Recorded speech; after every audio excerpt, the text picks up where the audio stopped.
পবিত্র ঈদুল আজহা উপলক্ষে দেশবাসীকে আগাম ঈদের শুভেচ্ছা এবং অভিনন্দন।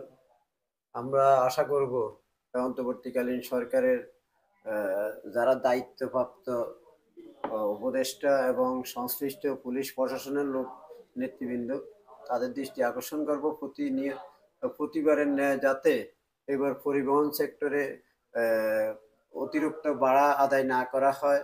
আমার দেশের জনগণ যাতে ভোগান্তি না হয় সেই বিষয়ে নিরাপদ নির্বিঘ্নে তাদের যাত্রা যাতে নিরাপদে হয় সে বিষয়ে তারা সদয় সদয় সতর্ক থাকার জন্য আমি আহ্বান জানাবো।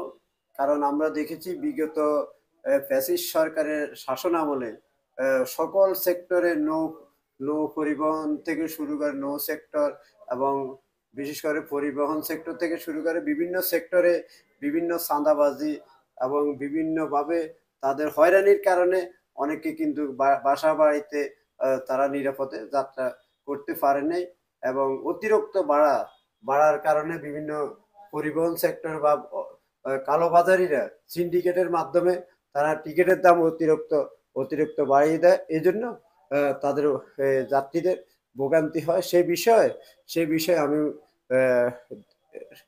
আইন শৃঙ্খলা বাহিনী সহ পরিবহন সেক্টরের সাথে সংশ্লিষ্ট সবার প্রতি আমার আহ্বান থাকবে এবং যাতে তারা অতীতের যাতে এক ফ্যাসিস্ট বিদায় হয়েছে যাতে অন্য ফ্যাসিস্টের জন্ম না হয় সে বিষয়ে আপনারা অন্তত সতর্ক থাকবেন। মানুষ যাতে স্বচ্ছন্দে এবং নিরাপদে এবং নির্বিঘ্নে তারা বাসা বাড়িতে গিয়ে ঈদ উদযাপন করতে পারে আনন্দ উৎসব মুখর পরিবেশে। সে বিষয়ে আমরা যাতে অতীতের যে হারানো দিনগুলা আমরা যাতে আবার ফিরে পাই, সবার সাথে সৌহার্দ্যপূর্ণ আনন্দঘন পরিবেশে আমরা যাতে নির্বিঘ্নে এবং নিরাপত্তা জনিত যাতে কোনো অসুবিধা না হয় সে বিষয়ে আইন শৃঙ্খলা বাহিনী সদয় সতর্ক থাকার জন্য আমি বিনীতভাবে অনুরোধ করব। কারণ তাছাড়া আমরা দেখেছি বিগত সময়ে বা ফ্যাসিস্ট সরকারের শাসন আমলে আমাদের বাংলাদেশ জাতীয়তাবাদী দলের অনেক নেতা কর্মীরা কিন্তু তারা বাসা বাড়িতে যেতে পারেনি এবং বিভিন্নভাবে পদে পদে তাদেরকে প্রতিবন্ধকতার শিকার হতে হয়েছে।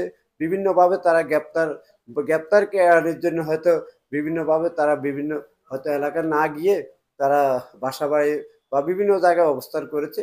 আজকে আমি মনে করি এটা একটা উন্মুক্ত পরিবেশ, মুখ পরিবেশ।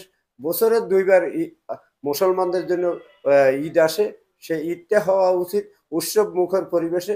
তবে আমরা দেখেছি বর্তমান যে পরিস্থিতি, অর্থনৈতিক যে বুঙ্গুর অবস্থা, সেই বুঙ্গুর অবস্থা আসলে অনেকের কাছে বিভীষিকাময় পরিস্থিতির মধ্যে অনেকে বসবাস করছে। আমরা ইতিমধ্যে জানতে পেরেছি। আমরা ভেবেছিলাম অন্তর্বর্তীকালীন সরকার ক্ষমতা এসে বাংলাদেশের অতীতের যেই টাকাগুলা পাচার হয়েছে সরকারের আওয়ামী লীগের শাসন আমলে যে লুণ্ঠন হয়েছে সেই লুণ্ঠিত অর্থ দেশে অন্তত টেকসই উন্নয়নের কাজে লাগাতে পারবে, দেশের মানুষ কর্মসংস্থান হবে, ব্যবসা বাণিজ্য বৃদ্ধি পাবে।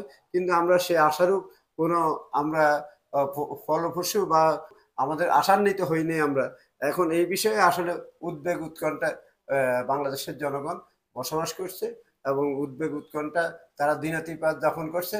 আমি বলবো অতিশয় একটা নির্বাচনের মাধ্যমে নির্বাচিত সরকার, জবাবদিহি সরকার আসলে বাংলাদেশে বিনিয়োগ হবে, বাংলাদেশে ব্যবসা বাণিজ্য হবে, কর্মসংস্থান সৃষ্টি হবে।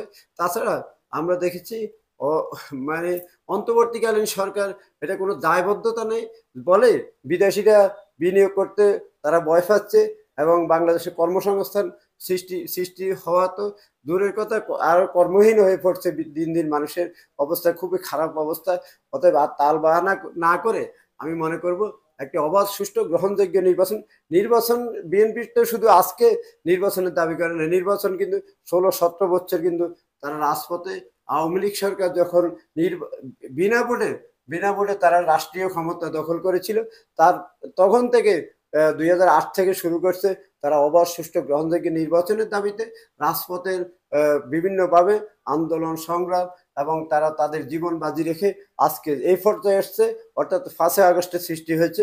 আজকে অনেক বন্ধুরা আজকে তারা বাবা নেওয়ার জন্য বা গণ অভ্যুত্থানকে বিভিন্নভাবে তাদের অর্জন, তাদের জনগণের অর্জিত অর্জিত অর্জনকে অর্জনকে তারা নিজেদের অর্জন চালিয়ে আজকে তারা বিভিন্নভাবে ওই পূর্বের ন্যায় বা অতীতের ন্যায় আওয়ামী লীগের ন্যায় তারা এখন ছাদাবাজি, দখলবাজি বা বিভিন্ন বিভিন্ন বিভিন্নভাবে তারা অপকর্ম চালিয়ে যাচ্ছে। আমরা গতকাল দেখেছি যে সার্জিদ আলম বা তার নাগরিক পার্টির অনেক অনেক নেতৃবৃন্দ বিভিন্নভাবে সরকারকে বিতর্কিত, অন্তর্বর্তীকালীন সরকারের বিতর্কিত করার জন্য তাদের বিতর্কিত কর্মকাণ্ড ইতিমধ্যে অনেকভাবে ফাঁস হয়ে গেছে, প্রকাশ হয়ে গেছে।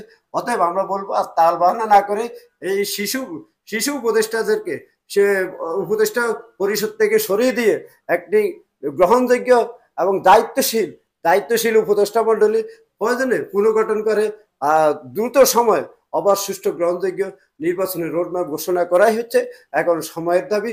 পরিশেষে আমি সাবেক প্রধানমন্ত্রী বেগম খালেদা জিয়া এবং বিএনপির ভারপ্রাপ্ত চেয়ারম্যান তারেক রহমানের পক্ষ থেকে বাংলাদেশ জাতীয়তাবাদী দলের নির্যাতিত, নিপীড়িত এবং নিষ্পেষিত জনগণের পরিবারের পক্ষ থেকে দেশবাসীকে আমি পবিত্র ঈদ উল আজহার শুভেচ্ছা এবং ঈদ মোবারক জানাই।